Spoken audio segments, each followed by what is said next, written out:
Hello students, तो तुम्हारे कारण खूब गुरुत्वपूर्ण खबर এটা আহিছে যে লকডাউন হ'ব পাৰে নেকি আৰু মেট্ৰিক পৰীক্ষা বাতিল হৈ যাব পাৰে নেকি। তো এই কথাটো বৰকৈ ওলাই আছে কাৰণ কোভিড-19 আকৌ উভতি আহিছে আৰু আগতকৈ বহুত ষ্ট্ৰং হৈ গৈছেগৈ আৰু এতিয়া যিসকলে ভেকচিন লৈছে সিহঁতকো এফেক্ট কৰি আছে। তো কি হয় এই নতুন ভেৰিয়েণ্টটো আজি এই ভিডিঅ'টোত আমি আলোচনা কৰিম।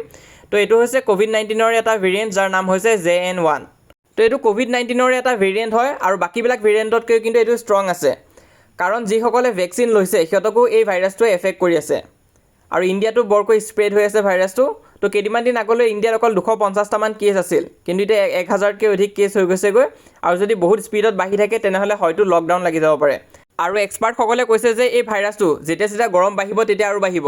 তো এতিয়া যিহেতু গৰম আহি আছে সেইকাৰণে ভাইৰাছটো বৰকৈ স্প্ৰেড হৈ আছে আৰু পিছলৈ আৰু বঢ়া চান্স আছে। আৰু তোমালোকে জানা যে যোৱা বছৰ বহুত গৰম হৈছিল, এই বছৰটো আৰু গৰম হোৱা চান্স আছে আৰু গৰম পৰিলেই এই ভাইৰাছটো কিন্তু আৰু সোনকালে স্প্ৰেড হ'ব। তোমালোকে চাব পৰা যে ছিংগাপুৰত বহুত কেছ ওলাইছে, 11,000তকৈও অধিক কেছেছ ওলাই গৈছেগৈ, থাইলেণ্ডতো ওলাইছে, হংকঙতো ওলাইছে, চাইনাতো ওলাইছে। তো ইয়াত বৰকৈ বাঢ়ি আছে ভাইৰাছটো। আমাৰ ইণ্ডিয়াত ক'বলৈ গ'লে কমে আছে কাৰণ আমাৰ এতিয়ালৈ অকল 1000 কেছ ওলাইছে। হ'লেও আমাৰ এছিয়াৰ যোনটো চাউথাৰ্ণ পাৰ্ট হয়, চাউথ ইষ্ট এছিয়া, তো তাত এই ভাইৰাছটো বৰকৈ বাঢ়ি আছে।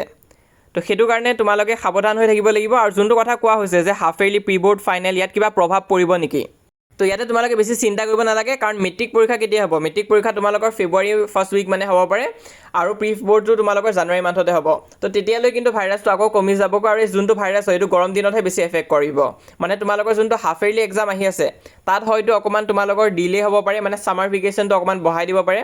কিন্তু তাৰ পিছতো তোমালোকৰ কিন্তু যোনটো কোৱা হৈছে যে পৰীক্ষা কেঞ্চেল হ'ব, স্কুল বন্ধ হ'ব পাৰে, তো সেইটো কিন্তু মিছা হয়, তেনেকুৱা নহয়। খুব বেছি তোমালোকক ছ'চিয়েল ডিষ্টেঞ্চিং মেইনটেইন কৰিব দিব পাৰে বা মাস্ক পিন্ধাটো বাধ্যতামূলক কৰি দিব পাৰে, কিন্তু ইমান একো চেঞ্জ নহয়। আৰু 0.1% চান্স আছে যে তোমালোকৰ পৰীক্ষা বাতিল হ'ব। তো যদিও বিভিন্ন চেনেলত দি আছে যে লকডাউন পৰিব পাৰে, কিবা হ'ব, তো তোমালোকে ইমান এটা মন নকৰিবা। তোমালোকে যেনেকুৱাকৈ পঢ়ি আহিছিলা তেনেকুৱাকৈ পঢ়ি যাই থাকা কাৰণ মেট্ৰিক পৰীক্ষা হ'ব। যোৱা বছৰো এটা ভাইৰাছ ওলাইছিল HMPV বুলিকে, তাতো বহুতো ষ্টুডেণ্টে ভাবিছিলে যে পৰীক্ষা নহয় বুলি, কিন্তু তেতিয়াও পৰীক্ষা হৈছে আৰু লকডাউনটো এনেও নালাগে। তো তোমালোকে বেছি চিন্তা নকৰিবা। তো যেনেকুৱাকৈ পঢ়ি আহিছিলা তেনেকুৱাকৈ পঢ়ি যোৱা, মেট্ৰিক পৰীক্ষা হ'বই তোমালোকৰ। সকলো ষ্টুডেণ্টছকে অল দ্য বেষ্ট, যিসকল ষ্টুডেণ্টছে 2026 চনত মেট্ৰিক পৰীক্ষা দিবা। আৰু তোমালোকৰ কাৰণে কিছুমান ভাল খবৰ আহিছে, 3টা ভাল খবৰ আছে। এই ভিডিঅ'টো যদি চোৱা নাই তোমালোকে চাবা, লিংকটো পিন কমেণ্টত দিয়া থাকিব। তো খুবেই ইম্পৰ্টেণ্ট ভিডিঅ' হয়, যিসকলে এতিয়ালৈ চোৱা নাই তোমালোকে চাই ল'বা।